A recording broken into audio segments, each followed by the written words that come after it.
Here we are at Origins 2013 in Columbus, Ohio, and I have Patrick Connor. Patrick, could you tell me a little bit about yourself and your company? Yes, I'm Patrick Connor from Arcane Wonders. We produced the game Mage Wars. We debuted at Gen Con last year in August, and we've been developing this game for about the last 7 years. What Mage Wars is it's an arena combat game, a duel between two mages of vastly different schools of magic. And the base set of Mage Wars comes with a priestess, a wizard, a beastmaster, and a warlock. And so the priestess specializes in holy magic, the beastmaster specializes in nature magic, the warlock specializes in two different schools of magic, the dark school of magic and also fire magic. And then the wizard specializes in arcane magic, and he can also specialize in one of the 4 different elemental schools of magic. So we wanted to create a game that really captured the essence of being a mage battling in an arena. The only thing the mage starts out with is a spell book that he creates. Now, unlike a lot of different types of mage dueling games, Mage Wars, you actually bring a spell book in, open up that spell book, it's a binder of all your different spells. You get to choose what spells you cast when you want to cast them. So we're pretty excited to bring Mage Wars to everyone. We've been doing very well. We're very excited about this product, and we've had great feedback since we debuted last year. This year at Origins was our first time selling product at Origins, and fantastic response. Our demo tables were completely full every single day. We ran an evening tournament where people brought in their best mage spellbook builds and battled it out throughout the 4 days at the con here.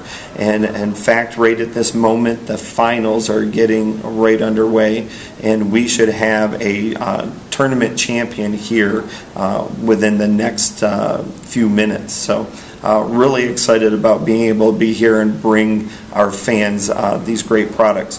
Along with Mage Wars, we have the Mage Wars core set. We came out with this past winter the Force Master versus Warlord, which is a 2-mage expansion set.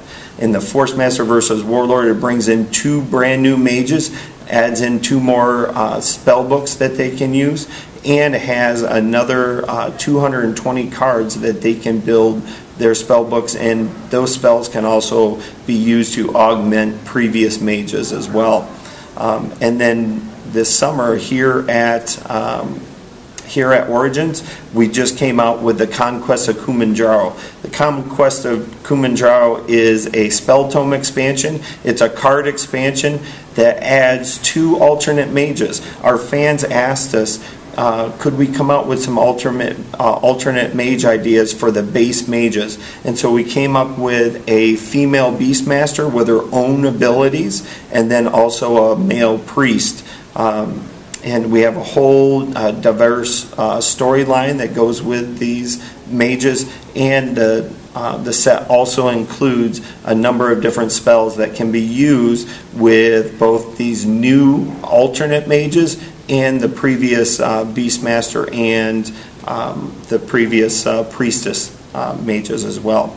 So that's a little bit about where we are right now. We're also right in the middle of starting our 3rd organized play campaign, Unholy Tides, which is available to retailers to help bring their customers and our fans into deciding what happens in the world of Etheria, into the world of Mage Wars. So players go and they compete, and the winners get to decide what happens in the storyline. We take that information, and it helps drive future storylines and future product later in the following year. So we want to keep everybody involved. Very cool. Now, you said something that kind of caught my ear there. You come into the game with a spell book. It's your spells, your cards. It's a collectible card game, correct? No, actually, Mage Wars is more of a miniatures game that just happens to use cards to represent the miniatures.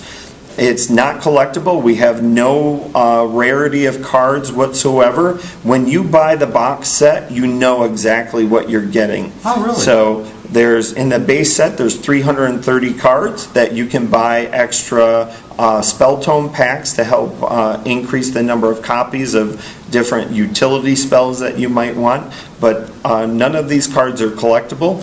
Anytime we put out a promo card, it will be released at a later time with different artwork.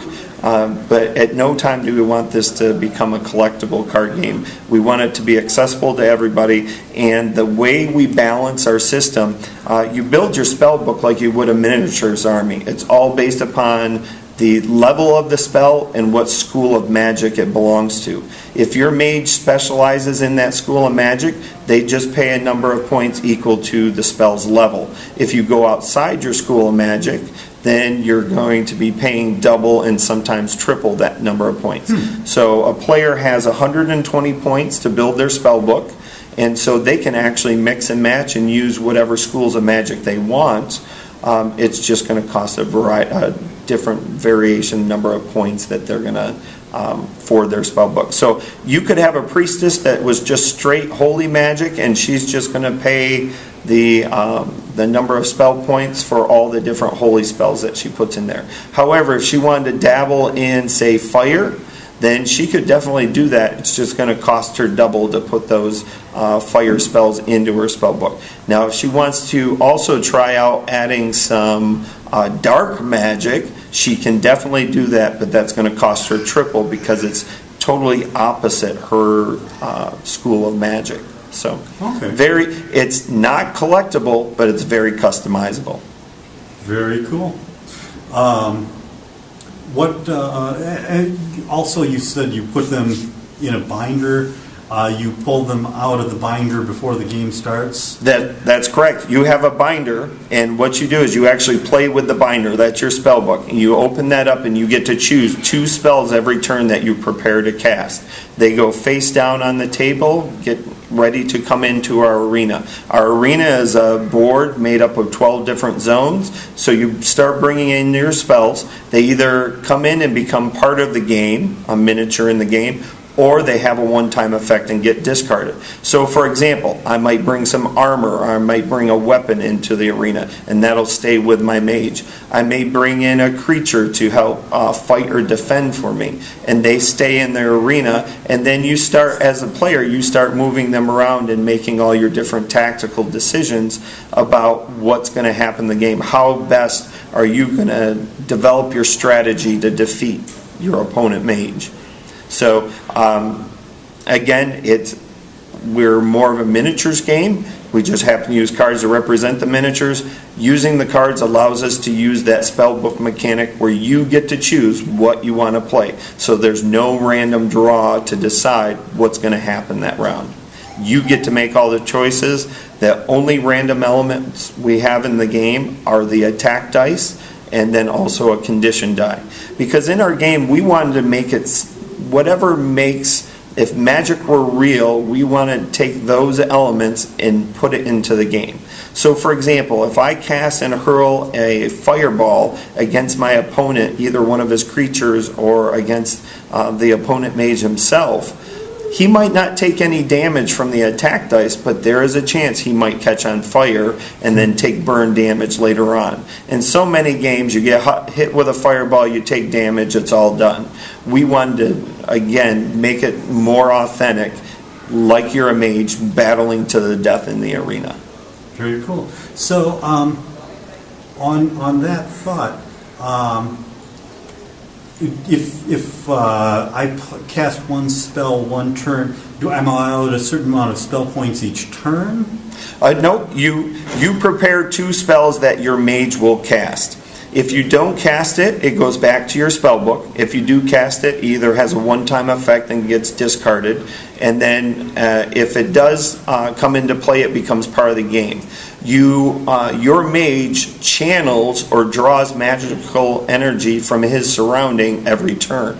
So you build up that magical energy, that mana supply, every turn, and then you use that magical energy to cast your spells. So So there's you have all the same number of points to expend every turn? and there are different things in the game that allow you to either increase that or decrease that. So there's a wide variety of ways that you can bring your different pieces of your army into play. We also have different types of cards called conjurations that are spawn points, and those spawn points you can use, they actually cast spells themselves. For instance, the Beastmaster can drop a lair in the middle of the arena. That lair draws its own magical energy, channels its own magical energy, and then the lair can actually cast things itself. So if you're starting out Beastmaster, you can start bringing out a lair, and then you yourself as the mage cast a wolf, and then your lair casts a wolf itself, and within a very short period of time you have a whole pack of wolves that are going after your opponent mage. Very cool. Okay, so if you're allowed a certain amount of mana every turn, then all your spell cards are less than or equal to the amount you get every turn, correct? Well, no, not actually. See, what happens is there are different effects in the game that can actually change how much mana you get every turn. And then you can store that mana up, and then you can decide what level spells, how much you're going to cast each turn. Okay, very cool. I was wondering about that.